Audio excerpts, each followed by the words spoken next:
আল্লাহ আমার রব, এই রবি আমার সব। তোমার দুনিয়াতে আমি যেদিকে তাকাই, অথই দুনিয়াতে ডুবে আছি সবাই। পাখালির গানে শুনি তাসবিহ করো রব, তাসবিহ করো রব। আল্লাহ আমার রব। السلام عليكم ورحمة الله تعالى وبركاته. نحمده ونصلي على رسوله الكريم. أما بعد فأعوذ بالله من الشيطان الرجيم. بسم الله الرحمن الرحيم. قل هو الذي أنشأكم وجعل لكم السمع والأبصار والأفئدة قليلا ما تشكرون. صدق الله العظيم. رب اشرح لي صدري ويسر لي أمري واحلل عقدة من لساني يفقه قولي. এনটিভি দর্শক ফোরাম মালয়েশিয়া আয়োজিত আজকের এই এনটিভি ইফতার প্রোগ্রাম 2024-এ ইন্টারন্যাশনাল ইয়ুথ সেন্টার হল রুমে আপনারা যারা উপস্থিত হয়েছেন আপনাদের সবাইকে জানাচ্ছি আন্তরিক শুভেচ্ছা এবং অভিনন্দন। আহলান ওয়া সাহলান ওয়া মারহাবান বিকুম ফি হাযাল লিকা আত-তাইয়্যিব আল মুবারাক। আমরা শুরুতেই আল্লাহ রাব্বুল ইজ্জাত জালালের দরবারে শুকরিয়া জ্ঞাপন করছি যে আল্লাহ তাআলা আমাদেরকে ইফতারির এই পূর্ব মুহূর্তে চমৎকার এই পরিবেশে কিছু দিনী কথা শুনবার সুযোগ করে দিয়েছেন। আমরা সবাই পড়ছি কালিমাতুশ শুকর আলহামদুলিল্লাহ। তো সম্মানিত শুধু আমি সূরা মুলকের 23 নাম্বার আয়াত তেলাওয়াত করেছি। এই 23 নাম্বার আয়াতে এই আয়াতে আল্লাহ তাআলা আমাদেরকে স্পেশাল 3টা ব্লেসিংস দিয়েছেন, 3টা নেয়ামত দিয়ে ধন্য করেছেন। এ নিয়ে আমরা কথা শুনবো ইনশাআল্লাহ। আল্লাহ তাআলা বলছেন, কুল হুয়াল্লাযী আনশাআকুম ওয়া জাআলা লাকুমুস সামআ ওয়াল আবসারা ওয়াল আফইদাতা ক্বালীলাম মা তাশকুরুন। নবী হে, আপনি বলুন তিনি সে সত্তা যিনি তোমাদেরকে সৃষ্টি করেছেন আর তোমাদেরকে দিয়েছেন শ্রবণ শক্তি, দৃষ্টি শক্তি আর চিন্তা শক্তি। কিন্তু খুব অল্প সংখ্যক লোকই তোমরা শুকরগুজার হও। এই যে এত বড় নেয়ামত পেয়ে আমরা ধন্য, আমরা শুকরগুজার হই না। তাহলে 3টা ফ্যাকাল্টি বা 3টা ক্যাপাসিটি বা 3টা এবিলিটি যে আল্লাহ তাআলা আমাদেরকে বিশেষ নেয়ামত দিয়েছেন, সেই 3টা নেয়ামতের কথা আল্লাহ বলেছেন। এক হচ্ছে হিয়ারিং, 2 হচ্ছে ভিশন, 3 হচ্ছে intellect. I repeat, hearing, vision, intellect, অর্থাৎ শ্রবণ শক্তি, এরপর তিনি দিয়েছেন আমাদেরকে দৃষ্টি শক্তি আর দিয়েছেন চিন্তা শক্তি বা বিচার বুদ্ধি।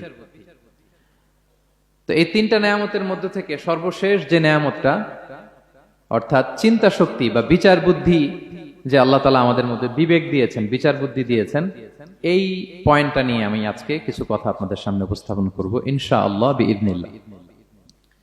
সম্মানিত সুধী, আমরা মানুষ, আমরা উই আর ইন্টেলেকচুয়াল বিং, আমরা হচ্ছে বুদ্ধিবৃত্তিক প্রাণী।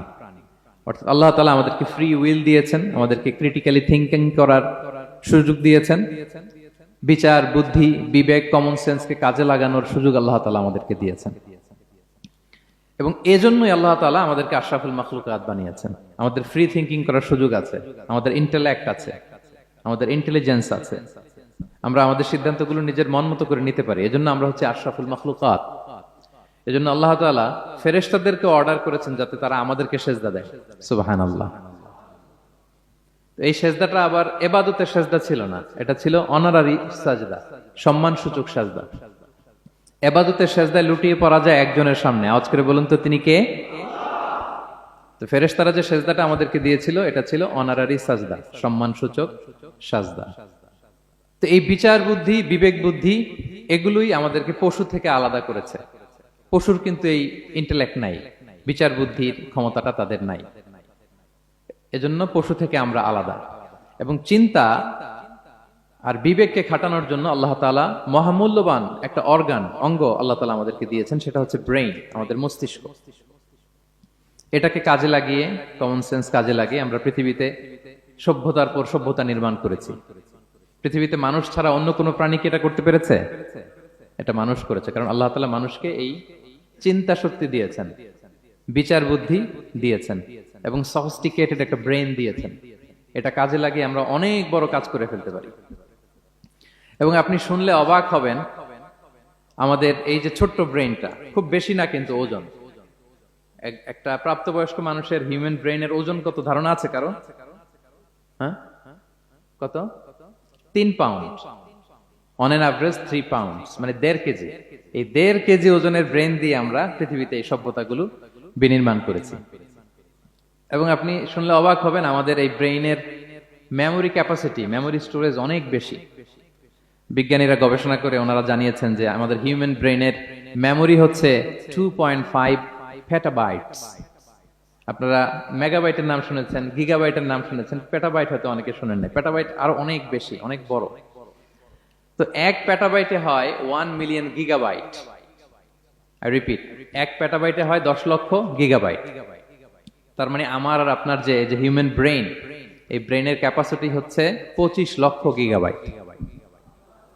সুবহানাল্লাহ, এত আসতে 25 লাখ গিগাবাইট আমাদের ব্রেইনের মেমোরি বা স্টোরেজ। আচ্ছা বলেন, আপনাদের এই যে আইফোন মোবাইল, এটাতে মেমোরি কত? 256 জিবি ম্যাক্সিমাম, ম্যাক্স 256 জিবি। আচ্ছা গেল। এরপর আমাদের ল্যাপটপ গুলোতে মেমোরি স্টোরেজ কত ম্যাক্সিমাম? সাধারণত 500 জিবি, যারা খুব বেশি নেয় হয়তো 1000 জিবি, 1 টেরাবাইট, তাই না? এই তো। তাহলে আমাদের ল্যাপটপ গুলোর মেমোরি স্টোরেজ হচ্ছে 1000 গিগাবাইট। তাতে সারা দুনিয়াটাই যেন এটার ভিতরে ঢুকিয়ে রাখা যায়, ঠিক কিনা? কিন্তু আল্লাহ তাআলা আমাদেরকে যে দয়া করে ব্রেন দিয়েছেন, এটার মেমোরি ক্যাপাসিটি হচ্ছে 25 লক্ষ গিগাবাইট। আল্লাহু আকবার। এবং আপনি শুনলে অবাক হবেন, এই ব্রেনের ভিতরে আল্লাহ তাআলা অনেক নিউরন দিয়েছেন, মানে স্নায়ু কোষ, যে নিউরন গুলো ব্রেনের মেসেজ গুলো, ইনফরমেশন গুলোকে ট্রান্সমিট করে। আমাদের ব্রেইনে এই স্নায়ু কোষের সংখ্যা বা নিউরনের সংখ্যা মোর দেন 100 বিলিয়নস, মানে 10,000 কোটিরও বেশি। তো আমরা যত বেশি চিন্তা করি, যত বেশি ব্রেইন খাটাই, আমাদের এই স্নায়ু কোষগুলোর মধ্যে সংযোগায়ন বাড়ে, মানে নিউরন কানেক্টিভিটি বাড়ে। এই ব্যাপারে পৃথিবীতে সবচেয়ে বড় স্পেশালিস্ট হচ্ছে ডক্টর হার্বার্ট বানসন, হার্ভার্ড ইউনিভার্সিটির একজন অ্যাসোসিয়েট প্রফেসর। তো তাকে জিজ্ঞেস করা হয়েছিল মানুষের এই নিউরন কানেক্টিভিটি সর্বোচ্চ কত হতে পারে, একজন মানুষ যত চিন্তা করুক, যত ব্রেন খাটাক, কত হতে পারে। তো সে গবেষণা করে বলেছিল 25-এর ডান দিকে 30টা শূন্য বসালে যত হতে পারে, একটা মানুষের মাথার স্নায়ুগুলোর সংযোগায়ন বা নিউরন কানেক্টিভিটি ঠিক তত হতে পারে। 25-এর ডান দিকে কয়টা শূন্য? 30টা। এটা আমি কি দিয়ে বলবো? হ্যাঁ, মিলিয়ন, বিলিয়ন, ট্রিলিয়ন, জিলিয়ন, ফিলিয়ন, অক্ট্রিলিয়ন সব ছাড়িয়ে যাবে। আচ্ছা, সংখ্যাটা কত বড় আমি একটু উদাহরণ দিয়ে বলি। আমরা যে কম্পিউটারের দোকানে গেলে প্রিন্টিং করি না, A4 সাইজের কাগজ আছে না?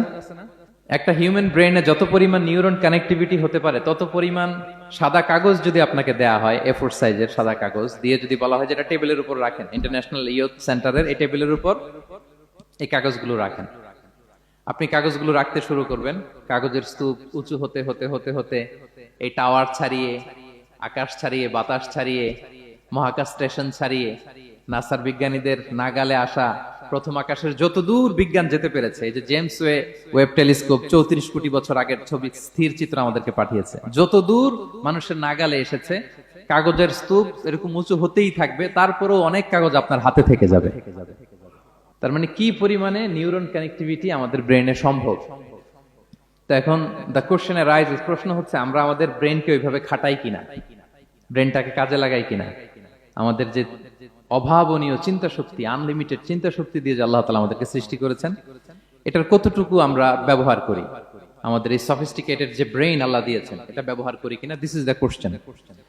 তো সম্মানিত শুধু আল কোরআন আল কারিমের পরতে পরতে আল্লাহ তাআলা আমাদেরকে মাথা খাটাতে বলেছেন, আমাদের চিন্তার দিগন্তকে প্রসারিত করতে বলেছেন, কিন্তু আমরা মাথা খাটাতে চাই না। আমরা যেন চিন্তাশীল হয়ে উঠি, আমরা যেন ব্রেইন খাটাই। অনেক আয়াত আপনি পাবেন, দুই একটি আয়াত আপনাদের সামনে আমি উপস্থাপন করবে আজকের আলোচনার ইতি টানবো ইনশাআল্লাহ বিইজনিল্লাহ। আমরা যেন মাথা খাটাই, আমরা যেন চিন্তা করি, এটা বোঝাতে যে আল্লাহ তাআলা বেসিক্যালি কোরআনে 4টা শব্দ ব্যবহার করেছেন। 4টা, একটু ক্লাসের মতো মনে করেন, তাহলে মনে থাকবে, কিছু শিখে গেলাম। প্রথম শব্দ হচ্ছে আন-নাযার, আন-নাযার।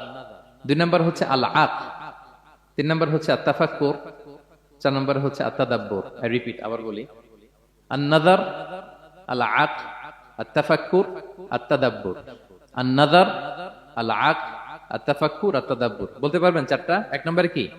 আন-নাযার, 2 নম্বরে আল আক 3 নম্বরে, আর তাফাক্কুর 4 নম্বরে, আর তাদাব্বুর। এই 4টা শব্দ নিয়ে সংক্ষিপ্ত কিছু আলোকপাত করবো ইনশাআল্লাহ বিইজনিল্লাহ। আর নাজার শব্দটা আপনাদের পরিচিত, একটু ভেঙে বললে বুঝতে পারবেন। আমরা বলি না এই যে নজর দিস না, এই যে নজর লাগবে, বলি না নজর, নজর দেয়া। নজর মানে হচ্ছে তাকানো, তবে সাধারণ তাকানো না, careful look with deep observation and reflection. এটাকে কোরআন বলেছে আন-নাযার। এটার প্রতি কোরআন আমাদেরকে উৎসাহিত করেছে। পাশাপাশি 2 নাম্বার কি বলছিলাম নজরের পরে? অ্যাটলিস্ট একজন তো বলতে হবে। আল আক, আল আক, এটাও আপনারা অর্থ জানেন। আমরা বলি না আকল, কিরে তোর কি আকল নাই, তুই কি ব্যাকেল, বলি না আমরা এরকম? ব্যাকেল মানে যার আকল নেই। তো এই যে আকল, আকল থাকা বা আকল খাটানো বা কমন সেন্সকে খাটানো, রিজনিং করা, কোরআন এটার ব্যাপারে উৎসাহিত করেছে। 3 নম্বরে কি বলেছিলাম? আত-তাফাক্কুর। এই যে ইউআই এর স্টুডেন্ট পাওয়া গেছে তো, ওনারা বলতে পারতেছে আত-তাফাক্কুর। আত-তাফাক্কুর শব্দটা আসছে ফিকির থেকে। ফিকরা, ফিকির। ফিকির তো বোঝেন নাকি? আমরা বলি না যে ফিকির করতে হবে?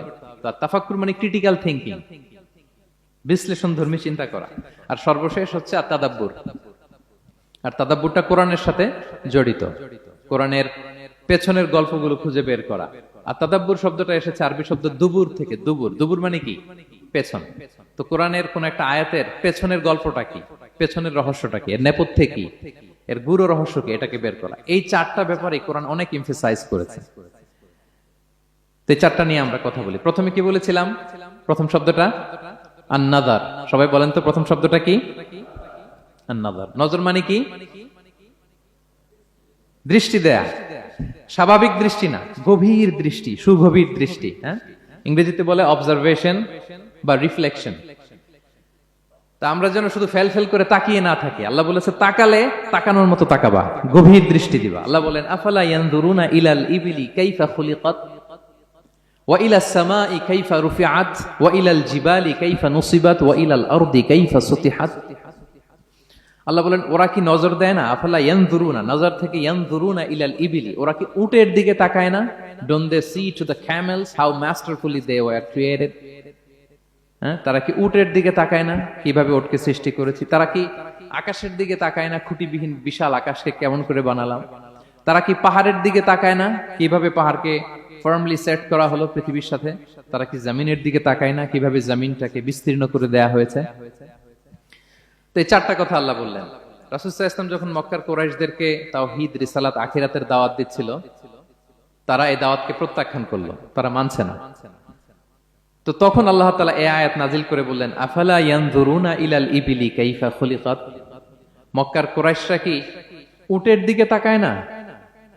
উটকে কিভাবে আমি তৈরি করলাম এটা একটু দেখতে পারে না ওরা? আরে উটের দিকে তাকালেই তো ওরা উটের মালিক আমি আল্লাহরে খুঁজে পাবে।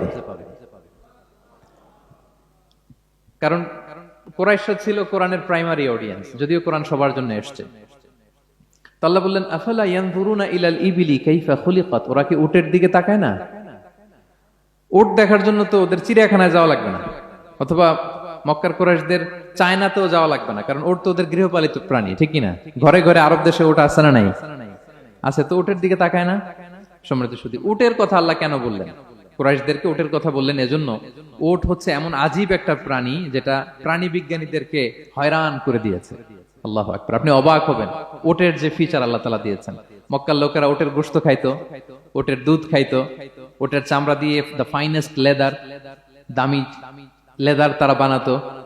উটের উপর মাল নিয়ে বোঝাই করে মরুভূমি এক প্রান্ত থেকে আরেক প্রান্তে পাড়ি দিত, নিজেরা উটের উপর রাইডিং করত।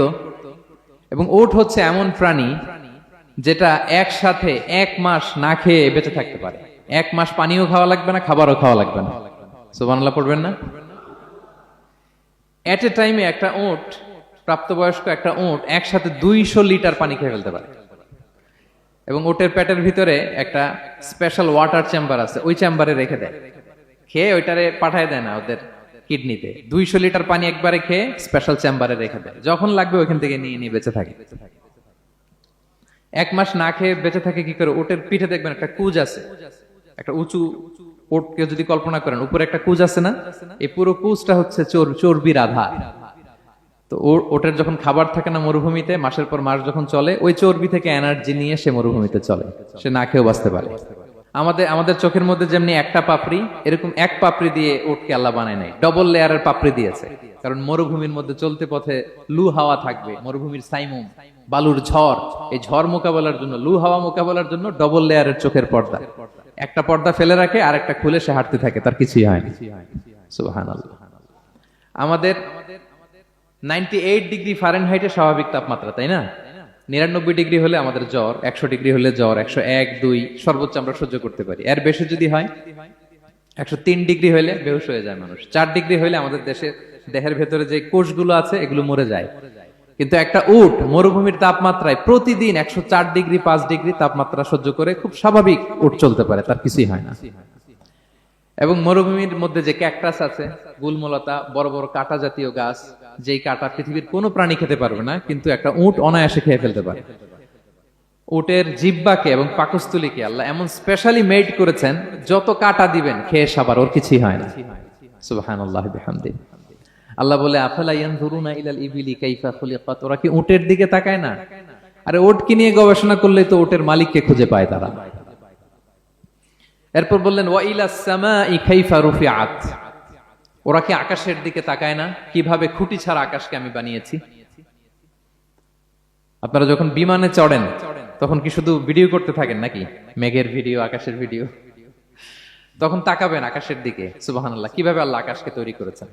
ওয়ালাকাদ যায়্যানা সামা আদ-দুনিয়া বিজিনাতিল কাওয়াকিব, আল্লাহ বলেন এই প্রথম আকাশটাকে আমি তারা দিয়ে সুশোভিত করেছি, বিশাল বিশাল তারা। এই যে আমরা সূর্য দেখি, এটা একটা তারা, পৃথিবীর চেয়ে 13 লক্ষ গুণ বড় এই সূর্য। কত গুণ বড় বলে ফেললাম হুট করে মুখ দিয়ে, কিন্তু কল্পনা করতে পারতেছি। তার মানে 13 লক্ষটা পৃথিবী সূর্যের মধ্যে রাখার জায়গা আছে। তাই বলে মনে করেন না যে সূর্য অনেক বড় সাইজের তারা। নো, সূর্য এই মহাশূন্যের খুব ছোট্ট সাইজের একটা তারা। সূর্যের চেয়ে লক্ষ কোটি গুণ তারা আছে। যে সূর্য পৃথিবীর চেয়ে 13 লক্ষ গুণ বড়, ওই সূর্যের চেয়ে কোটি গুণ বড় তারা আছে। এরকম লক্ষ কোটি কোটি তারা নিয়ে আমাদের গ্যালাক্সি মিল্কি ওয়ে, এরকম কোটি কোটি গ্যালাক্সি আছে। সুবহানাল্লাহ, কোটি কোটি গ্যালাক্সি নিয়ে আমাদের এই প্রথম আকাশের মহাশূন্য। তার মানে পুরো প্রথম আকাশটাকে যদি একটা মানচিত্র দেয়া হয়, ওইখানে মাইক্রোস্কোপ দিয়ে পৃথিবীকে খুঁজে পাওয়া যাবে না। আই রিপিট, পুরো প্রথম আকাশটাকে যদি একটা বড় মানচিত্র বানানো হয়, আমরা যে পৃথিবীতে আছি, মাইক্রোস্কোপ দিয়েও এটাকে খুঁজে পাওয়া যাবে না। এই বিশাল প্রথম আকাশের মহাশূন্য যখন শেষ, এরপরে হচ্ছে প্রথম আকাশের লেয়ার, তারপরে হচ্ছে দ্বিতীয় আকাশের মহাশূন্য, তারপরে দ্বিতীয় আকাশের লেয়ার। বিষ্ণু ইসলাম বলেন, দ্বিতীয় আকাশের তুলনায় প্রথম আকাশটা কত ছোট শোনো। সাহারা মরুভূমির মধ্যে যদি তোমার হাতের আংটি ছুঁড়ে ফেলে দাও, পুরো মরুভূমির তুলনায় তোমার হাতের আংটি যত ছোট, আল্লাহর দ্বিতীয় আসমানের তুলনায় প্রথম আসমানটা ঠিক তত ছোট। আবার তৃতীয় আসমানের তুলনায় দ্বিতীয় আসমানটা ঠিক ওই রকম। আবার চতুর্থ আসমানের তুলনায় তৃতীয় আসমানটা ওই রকম। এইভাবে 7 আসমান, এরপরে আল্লাহর কুরসি, মাউদাউল কাদামাইন, যেখানে আল্লাহ তার কুদরতি পা রাখেন। তো 7 আসমানটা যত বড়, পুরো সাহারা মরুভূমির মধ্যে আংটি ফেলে দিলে মরুভূমির তুলনায় আংটি যত ছোট, আল্লাহর কুরসির তুলনায় পুরো 7 আসমানটা ঠিক তত ছোট। কল্পনা করা যায়? এজন্য আল্লাহ বলেছেন, আফালা ইয়ানজুরুনা ইলাল ইবিলি কাইফা খুলিকাত, একটু উট নিয়ে চিন্তা করতে পারো না? আকাশটা নিয়ে একটু ভাবতে পারো না? ওয়া ইলাল জিবালি কাইফা নুসিবাত, একটু পাহাড়ের দিকে তাকিয়ে একটু অবজারভেশন করা যায় না, রিফ্লেকশন? ও মক্কার লোকেরা, পাহাড় দেখার জন্য তো তোমাদের অন্য দেশে যাওয়া লাগবে না, তোমরা তো সারাউন্ডেড বাই মাউন্টেন্স, চারদিকে শুধু পাহাড়, পাহাড় আর পাহাড়। এই পৃথিবীর ভেতরে 7টা টেকটনিক প্লেট আছে। এই 7 tectonic plates creates the mountain range on earth. পৃথিবীর মধ্যে মাউন্টেন এভাবেই হয়েছে। বিগ ব্যাং এর মহাবিস্ফোরণের পরে এই প্লেটগুলো যখন কোলাপস করলো, মাঝখানের জায়গা উঁচু হয়ে গেল, দ্যাট ইজ মাউন্টেন। এটাই মাউন্টেন। আমেরিকার আলাস্কা একটা জায়গা আছে, পৃথিবীর সবচেয়ে বড় মাউন্টেন রেঞ্জ। এটা লম্বায় প্রায় 2000 কিলোমিটার লম্বা একটা পাহাড়। ইউরোপের সবচেয়ে বড় পাহাড় হচ্ছে আল্পস পর্বতমালা, ওইটা লম্বায় 1200 কিলোমিটার। কল্পনা করতে পারেন, একটা পাহাড় 1200 কিলোমিটার লম্বা। আর সবচেয়ে উঁচু যে পর্বত শৃঙ্গ মাউন্ট এভারেস্ট 29,035 ফিট। আর মিটার দিয়ে চিন্তা করলে 8,850 মিটার। আল্লাহ এই পাহাড়কে কোরআনে বলেছেন পেরেকের সাথে তুলনা দিয়েছেন। আল্লাহ তাআলা বলেছেন ওয়াজআলনাল জিবালা আওতাদা, আমি এই পাহাড়গুলোকে আলস পর্বতমালা, আলাস্কা পর্বতমালা, মাউন্ট এভারেস্ট এগুলোকে পেরেকের মতো বানিয়েছি। কিসের মতো? আচ্ছা, যদি আমার কথা বুঝে থাকেন তাহলে উত্তর দেন। আমরা পেরেক যখন কাঠের মধ্যে ঠুকি তখন পুরো পেরেকটা কাঠের ভিতরে ঢুকে যায় না? উপরে দেখা যায় কতটুকু? হাতুড়ি দিয়ে একটা পেরেক যখন আমি একটা কাঠের ভিতরে ঠুকে দিলাম, এরপরে কি পুরা পেরেকটা দেখা যায়? আর কতটুকু দেখা যায়? সামান্য মাথাটা। তো পুরা পেরেক গেল কই? ভিতরে। তা আল্লাহ পাহাড়গুলোকে পেরেকের সাথে তুলনা করেছেন। তার মানে পাহাড় যতটুকু আপনি দেখেন এটা পাহাড়ের মাথা, এর পুরো অংশটা মাটির ভিতরে। 29,035 ফিট মাউন্ট এভারেস্ট যেটা, এটার কমপক্ষে 10 গুণ এটা মাটির ভিতরে আছে। আলাস্কা পর্বতমালা বাইরে যদ্দূর 10 গুণ ভিতরে, আলস পর্বতমালা বাইরে যদ্দূর 10 গুণ ভিতরে, তুর পাহাড় বাইরে যদ্দূর 10 গুণ তার ভিতরে। আল্লাহু আকবার। এজন্য আল্লাহ বলেন ওয়াইলাল জিবালি কাইফা নুসিবাত, ওরা কি পাহাড়ের দিকে তাকায় না কিভাবে এই পাহাড়গুলোকে আমি তৈরি করেছি। আল্লাহ যখন এই পৃথিবী সৃষ্টি করলেন, পৃথিবীর মধ্যে ভাইব্রেশন হচ্ছিল, কাঁপছিল পৃথিবী। আল্লাহ পৃথিবীর কাঁপাকাঁপি বন্ধ করার জন্য এই পেরেকের মতো পাহাড়গুলোকে পৃথিবীতে ঠুকে দিলেন, কাঁপাকাঁপি বন্ধ হয়ে গেল। এই দৃশ্য দেখে ফেরেশতারা বলে ইয়া রাব হাল মিন খালকিকা আশাদ্দু আলাল জিবাল, আল্লাহ পাহাড়ের এত শক্তি, পৃথিবী কাঁপতেছিল, পাহাড় আপনি ঠুকে দিলেন, পৃথিবীর কাঁপাকাঁপি বন্ধ হয়ে গেল। আপনার সৃষ্টির মধ্যে পাহাড়ের চেয়ে শক্তিশালী কিছু আছে? আল্লাহ বললেন আছে। সেটা কি? আল হাদিদ। আল্লাহ বললেন সেটা লোহা, কারণ লোহা দিয়ে পাহাড় কাটা যায়, ঠিক কিনা? লোহার কথা শুনে ফেরেশতারা অবাক, লোহা পাহাড়ের চেয়ে শক্তিশালী? ফেরেশতারা প্রশ্ন করলো ইয়া রাব্বি হাল মিন খালকিকা আশাদ্দু মিনাল হাদিদ, তাহলে আপনার সৃষ্টির মধ্যে লোহার চেয়ে শক্তিশালী কিছু আছে? আল্লাহ বললেন আছে। কি সেটা? আন্নার, আগুন। কারণ আগুন লোহাকে কি করে? গলিয়ে ফেলে। ফেরেশতারা শুধু অবাকই হচ্ছে। ফেরেশতারা বলে আগুনের চেয়ে শক্তিশালী কিছু আছে? আল্লাহ বলে আছে আল মা, পানি। কারণ আগুনে দাউ দাউ করে জ্বলে ওঠা আগুনের মধ্যে পানি দিলে আগুন অস্তিত্ব হারায়।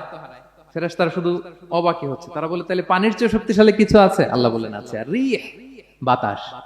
কারণ বাতাস পানিকে একদিক থেকে আরেক দিকে নিয়ে যায়। জলের মধ্যে বায়ুর উচ্ছ্বাস লাগলে জলোচ্ছ্বাস তৈরি হয়, ঠিক কিনা? ফেরেশতারা আবার অবাক হয়ে বলে তাহলে বাতাসের চেয়ে শক্তিশালী কিছু আছে? আল্লাহ বললেন আছে। সেটা কি? বলতেছে বনি আদম। ওই মানুষ শক্তিশালী যে গোপনে দান করে, এত গোপনে যে ডান হাত কি দান করলো, বাঁ হাত সেটা টের পায় না। পড়েন সুবহানাল্লাহ।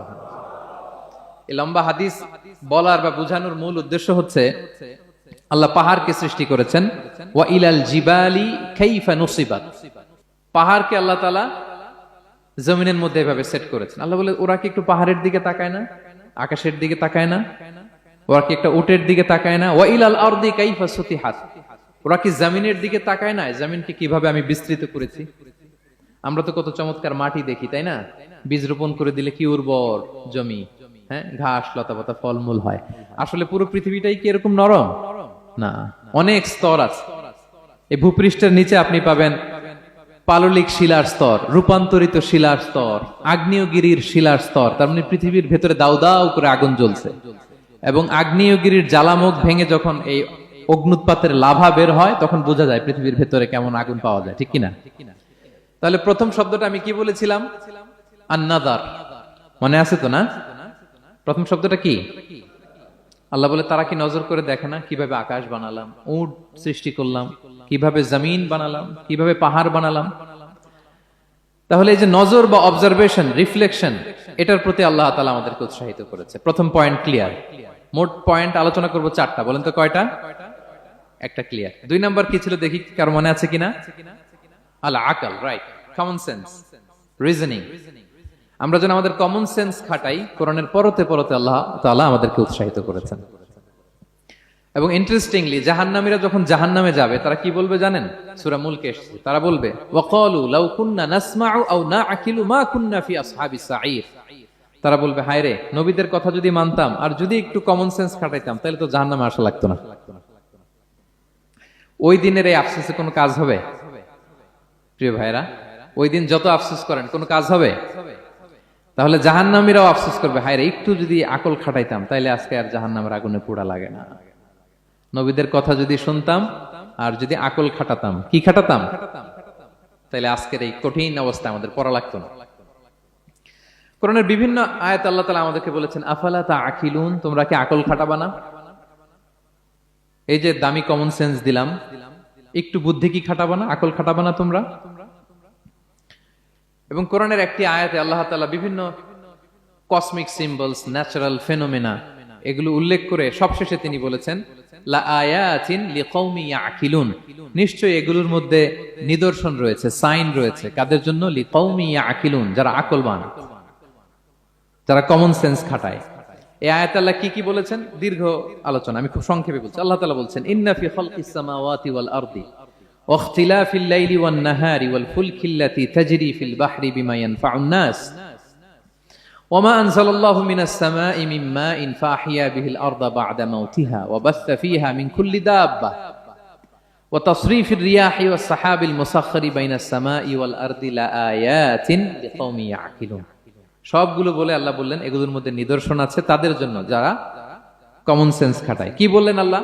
আল্লাহ বললেন আকাশ জমিনের সৃষ্টির মধ্যে, দিবারাত্রির পরিবর্তনের মধ্যে, এই যে 24 ঘন্টার 12 ঘন্টা দিন, 12 ঘন্টা রাত, আর নিগতির কারণে এই যে দিবারাত্রি আমরা পাই, এই পৃথিবীটা তার অরবিটে কক্ষে যেমনি ঘুরে, আবার পৃথিবীটা তার অক্ষেও ঘুরে।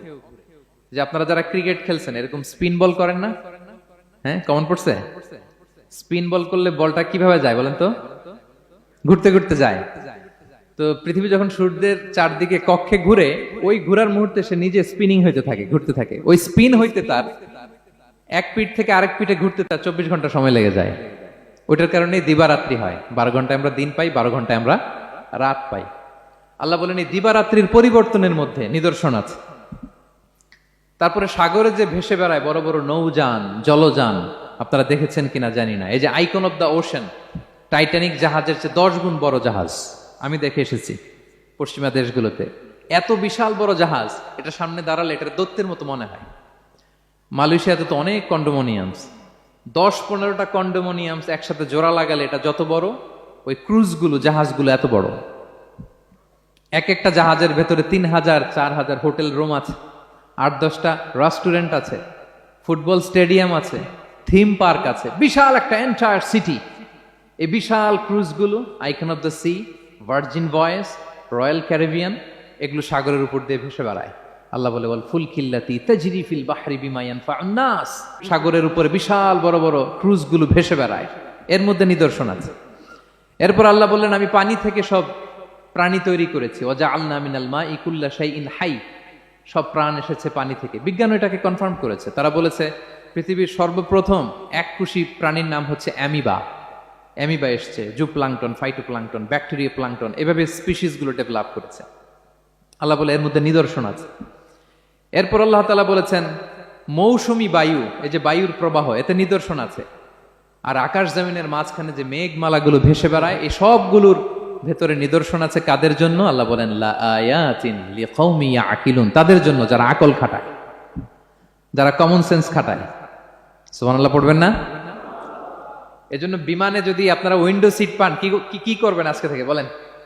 উইন্ডো সিটের পাশে বসে বসে রিল দেওয়ার জন্য ভিডিও মেক করব। কি করবেন? হ্যাঁ, আল্লাহর নিদর্শন দেখব, কত ক্ষুদ্র আমি, কত নগণ্য আমি, কত তুচ্ছ আমি, এটা বুঝবার চেষ্টা করব। তাহলে 4টা পয়েন্টের 2টা চলে গেল, একটা হচ্ছে নাজার আর একটা হচ্ছে আল আকল। 3 নাম্বার কি ছিল? একজন বলতে হবে। আত-তাফাক্কুর। আত-তাফাক্কুর মানে ক্রিটিক্যাল থিঙ্কিং। ক্রিটিক্যাল থিঙ্কিং করা। আল্লাহ যে আমাদেরকে ব্রেন দিয়েছেন, এটা দিয়ে ক্রিটিক্যাল থিঙ্কিং করা, ব্রেনটাকে কাজে লাগানো, গড্ডালিকা প্রবাহে ভেসে না বেড়ানো, ব্রেনটাকে আমরা যেন কাজে লাগাই। আত-তাফাক্কুর। ইব্রাহিম আলাইহিস সালাম এই আত-তাফাক্কুর বা ক্রিটিক্যাল থিঙ্কিং এর ক্ষেত্রে আমাদের জন্য অনুপম আদর্শ ছিল। কোন নবীর নাম বললাম? সবাই বলেন তো নবীর নাম কি? উনি যেই সময়টাতে পৃথিবীতে এসেছিলেন তখন কেউ করতো তারার পূজা, কেউ করতো চাঁদের পূজা, কেউ করতো সূর্যের পূজা। আমরা হইলে কি করতাম? কোন এক দলে ঢুকে যেতাম। কি বলেন? এক দল করে তারার পূজা, আরেক দল সূর্যের, আরেক দল চাঁদের। আমরা হইলে কি করতাম? এক দলে ঢুকে যেতাম। উনি ঢুকেন নাই। উনি এই তারকা পূজারী, সূর্য পূজারীদের চিন্তার দেয়ালে আঘাত করেছেন। সুবহানাল্লাহ। ফালাম্মা জান্না আলাইহিল লাইলু রাআ কাওকাবা, উনি কিভাবে সত্যের সন্ধান পেলেন দেখেন। উনি রাত্রিবেলা যখন দেখেন যে লোকজন তারার পূজা করে, উনি ভাবলেন হাযা রব্বি, তারাই কি আমার রব? পরে দেখে না, দিনের বেলায় তারারে আর খুঁজে পাওয়া যায় না। এখন মনে মনে ভাবে হায় রে, আমার রব যদি আবার মাঝে মধ্যে না থাকে তো আমি যাব কই? এক সময় উনি আসে, আরেক সময় নাই। এরকম খোদা দিয়ে আমাদের কোনো লাভ আছে? যিনি সবসময় আমার টেক কেয়ার করবে, আমরা তো ওই খোদার ইবাদত করি, ঠিক কিনা? উনি বললেন না না, এই তারা আমার রব হতে পারে না। এরপর দেখা যায় আরেকদিন রাত্রিবেলা সবাই চাঁদের পূজা করে, কি দ্যুতিময় চাঁদ, জ্যোৎস্না ছড়ায়। তো উনি ভাবলেন আহাদা রাব্বি, এটাই কি আমার রব? পরে দিনের বেলা যখন দেখে না, চাঁদ তো আর দেখা যায় না, চাঁদ তো আর নাই, ভ্যানিশ, ডিসঅ্যাপিয়ার। পরে বলে না, চাঁদ আমার রব হতে পারে না। এবার দিনের বেলা দেখলেন দ্বিপ্রহরের জল জলে সূর্য খা খা রোদ বিলাচ্ছে গোটা বিশ্বে। দেখে যে সবাই এটার ফলোয়ার বেশি, সবাই সূর্যের পূজা করে। কিন্তু আবার গোধূলি লগ্নে সানসেটের টাইমে যখন সূর্যও ডুবে গেল, হায় হায়, উনি বিপদে পড়লেন। এবার আমি কই যাব? সূর্যও তো থাকে না। আল্লাহু আকবার। তখন তিনি ঘোষণা দিলেন, ইন্নী ওয়াজ্জাহতু ওয়াজহিয়া লিল্লাযী ফাতারাস সামাওয়াতি ওয়াল আরদা হানিফা ওয়া মা আনা মিনাল মুশরিকিন। হে তারকা পূজারী, হে চাঁদের পূজারী, হে সূর্য পূজারী, আমি তোমাদের কোনো দলের সাথে নাই, বরং আমি আমাকে ওই সত্তার দিকে মনোনিবেশ করলাম, আত্মসমর্পণ করলাম। ফাতারাস সামাওয়াতি ওয়াল আরদ, যিনি আকাশ সৃষ্টি করেছেন, জমিন সৃষ্টি করেছেন। হানিফা ওয়া মা আনা মিনাল মুশরিকিন, আমি শিরক করি না, আমি হানিফ হিসেবে সে আল্লাহর ইবাদত শুরু করে দিলাম। পড়েন আল্লাহু আকবার। তাইলে উনি স্রোতে গা ভাসান নাই, কোন এক দলে না ঢুকে উনি ওনার ক্রিটিক্যাল থিঙ্কিং, ওনার অ্যানালজি, ওনার বিবেককে উনি কাজে লাগিয়েছেন।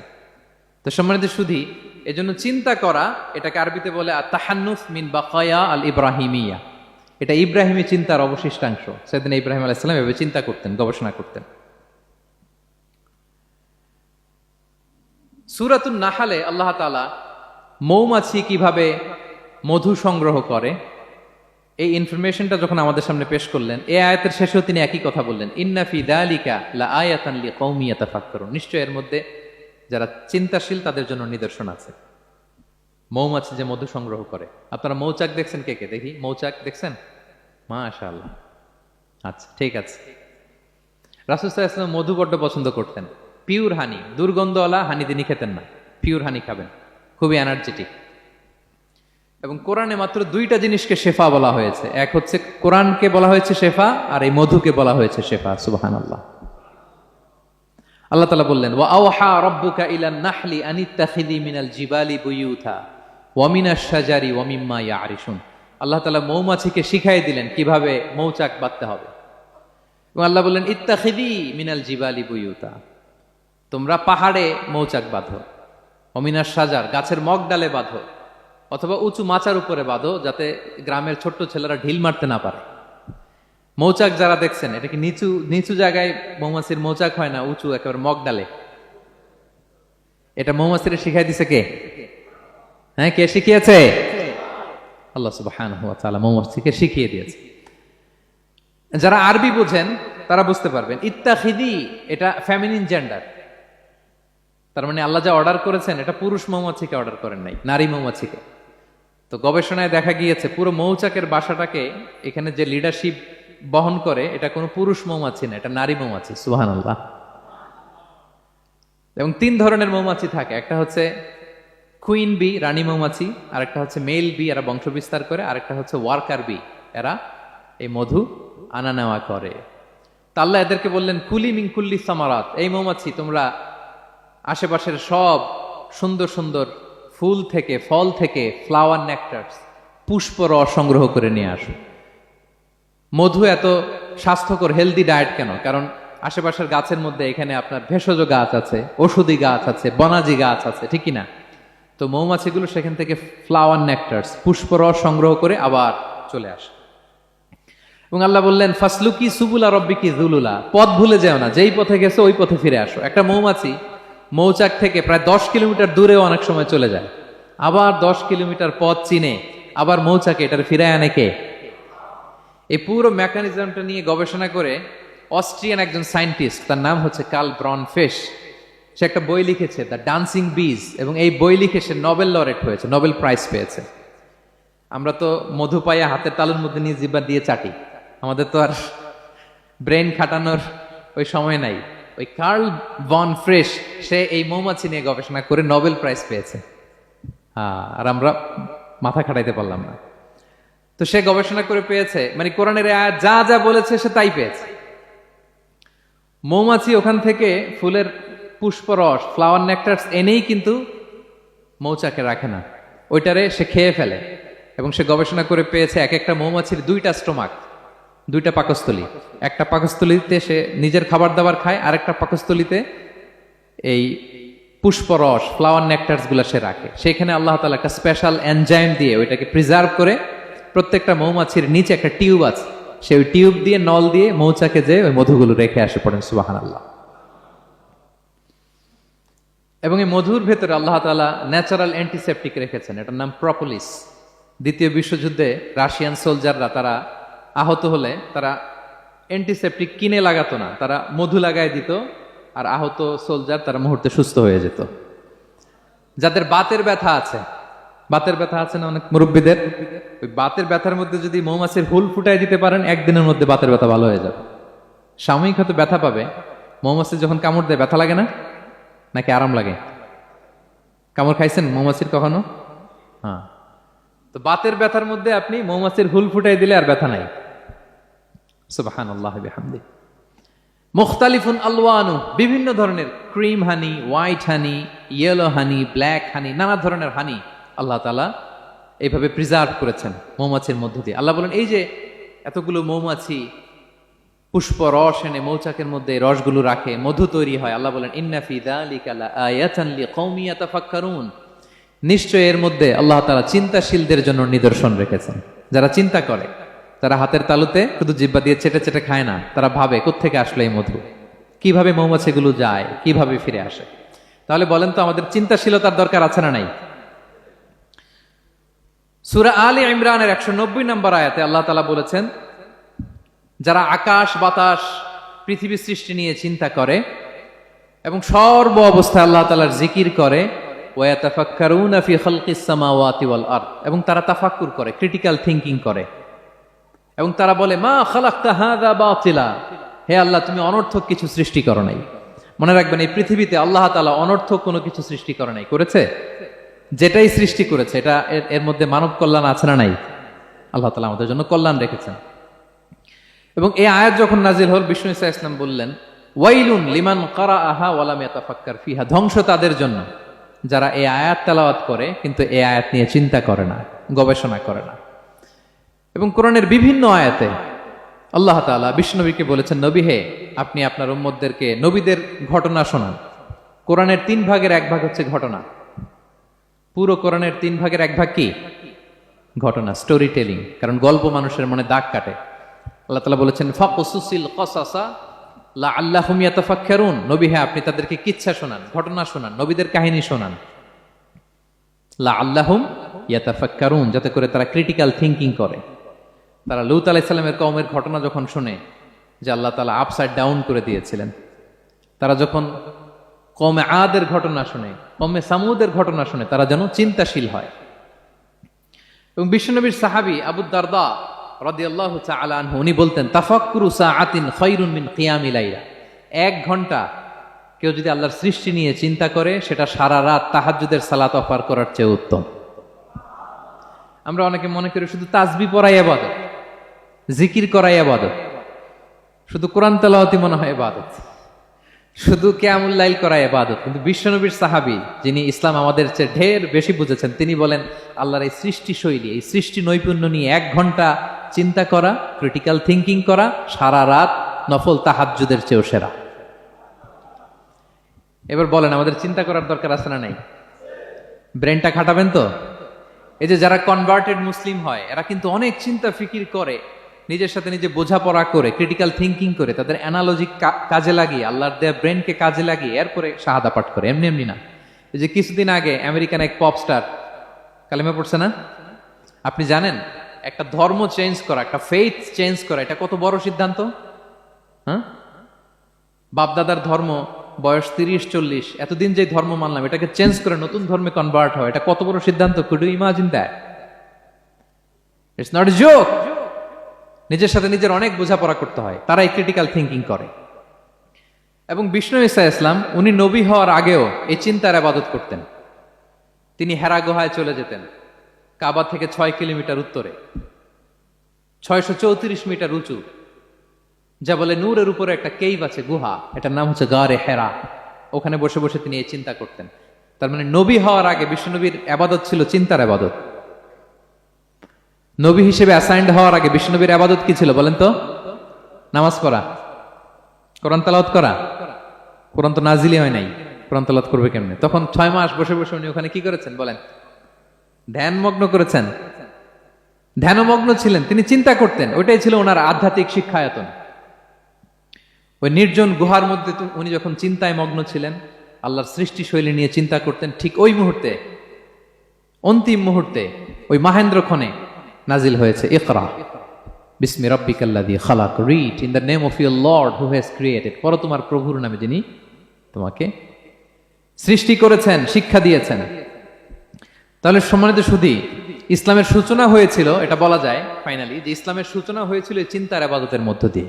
তো আমরা যেন চিন্তা করি। তাহলে 4টা পয়েন্টের 3টা আমরা ক্লিয়ার করে ফেললাম। আর তাফাক্কুর, ক্রিটিক্যাল থিঙ্কিং ও শেষ। 4 নম্বর কি বলেছিলাম? হ্যাঁ বলো তো? আর তাদাব্বুর।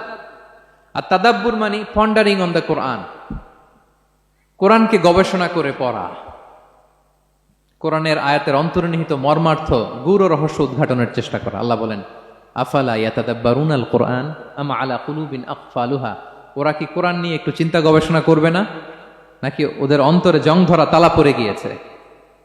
তাহলে আমরা যে গড়গড় করে তেলাওয়াত করি, আল্লাহ শুধু এই তেলাওয়াত করতে বলেননি। হ্যাঁ, তেলাওয়াত করলে প্রতি অক্ষরে 10 নাকি, ঠিক আছে, কিন্তু আল্লাহ বলেছেন ওরা কি কোরআন নিয়ে চিন্তা গবেষণা করবে না? আফালা ইয়াতাদাব্বারুনাল কোরআন, কোরআন তো এসেছে গোটা বিশ্বকে কাঁপিয়ে দিতে, হিস্ট্রিকে বদলে দিতে কোরআন এসেছে। মা আনজালনা আলাইকাল কোরআন লিতাশকা, নবী হে হতভাগা জাতি হিসেবে পৃথিবীতে থেকে যাবেন, এজন্য কোরআন পাঠাই নাই। এটা পৃথিবীর পুরো হিস্ট্রিকে চেঞ্জ করে দিবে। তাদাব্বুরুল কোরআন। আর তাদাব্বুর শব্দটা এসেছে দুবুর থেকে, দুবুর মানে পেছন। আল্লাহ বলেছেন প্রতিটা আয়াত পড়ার সময় এর পেছনের নেপথ্যের গল্পটা কি, এটাকে খুঁজে বের করো। আপনি যত বড় মুফাসসির হন, কোরআনের আয়াত আপনি যত পড়বেন, প্রতিদিন নিত্য নতুন নতুন নতুন তথ্য আপনি পাবেন। আল্লাহর কসম, আমি আল আজহারে কোরআন নিয়ে পড়াশোনা করেছি, IIM এ কোরআন নিয়ে masters, human embryology in the holy Quran, PhD-র 5 বছর, human behavioural patterns in the holy Quran. এখনো তো তাফসির করে যাই, প্রতিদিন কোরআন স্টাডি করি। একটা আয়াত যত পড়ি, প্রত্যেক স্টাডিতে নতুন নতুন ইনফরমেশন আমার মাথায় চলে আসে। শুধু আমার মাথা না, পৃথিবীর যত বড় মুফাসসির হোক তিনি, যত পড়বে কোরআন, যত রিভাইজ করবে, যত রিসার্চ করবে, প্রত্যেক রিভিশনে সে নতুন নতুন তথ্য পাবে।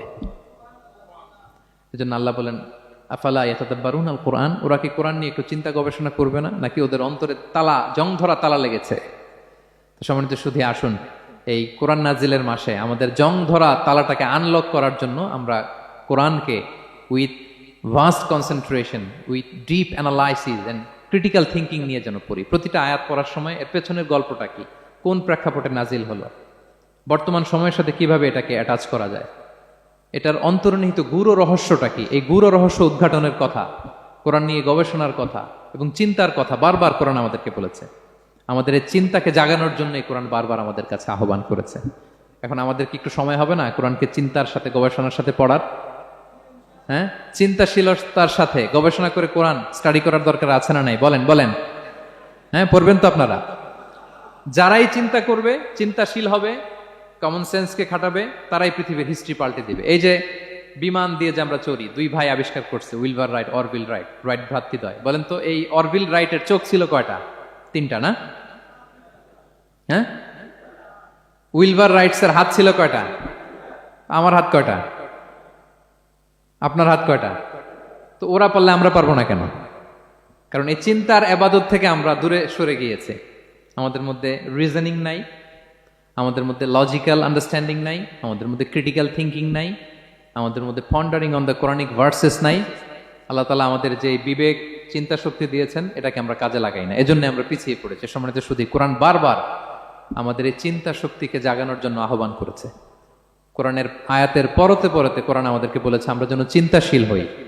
এই যে সফিস্টিকেটেড ব্রেন আল্লাহ তাআলা দয়া করে আমাদেরকে দান করেছে, আমরা যেন এই ব্রেনটাকে কাজে লাগাই, আমরা যেন আমাদের বিবেকটাকে কাজে লাগাই, আমরা যেন আমাদের কমন সেন্সকে কাজে লাগাই, তাহলে আমাদের সোনালী অতীত আবার আমরা ফিরে পাবো। তাহলে আজকের এই আলোচনা থেকে ফাইনাল কথা হচ্ছে যে আমাদেরকে চিন্তা করতে হবে, যে কোনো জিনিসকে কোশ্চেন করতে হবে, প্রশ্ন করতে হবে, কেন, কিভাবে, ও পারলে আমি কেন পারবো না। কোরআনের আয়াত পড়ার সময় বারবার চিন্তা করবেন, সব দায় দায়িত্ব আমাদের উপর ঠেলে দিয়েন না। কোরআন নিয়ে শুধু আমরাই গবেষণা করবো আর ওয়াজ শোনাবো, এটা not only my sole responsibility, আপনাদেরও দায়িত্ব আছে, প্রত্যেকের দায়িত্ব। যত কোরআন পড়বেন আপনার অন্তরের তালা খুলে দিবে কে? আল্লাহ তাআলা আমাদেরকে চিন্তাশীল হওয়ার তৌফিক দান করুক। আমাদের এই সফিস্টিকেটেড ব্রেনকে যেন আমরা কাজে লাগাতে পারি, আমাদের কমন সেন্সকে যেন আমরা কাজে লাগাতে পারি, আমাদের রিজনিংকে যেন আমরা কাজে লাগাতে পারি। ইব্রাহিম আলাইহিস সালামের মতো গদ বাঁধা গড্ডালিকা প্রবাহে গা ভাসিয়ে না দিয়ে আমরা যেন প্রশ্ন করতে পারি, আমরা যেন বিবেককে কাজে লাগাই। আল্লাহ তাআলা আমাদের সবাইকে কথাগুলো বোঝার ও আমল করার তৌফিক দান করুক। হাযা মা ইনদি ওয়াল ইলমু ইনদাল্লাহ আলাইহি তাওয়াক্কালতু ওয়া ইলাইহি উনীব। ওয়াসসালামু আলাইকুম ওয়া রাহমাতুল্লাহি তাআলা ওয়া বারাকাতুহু।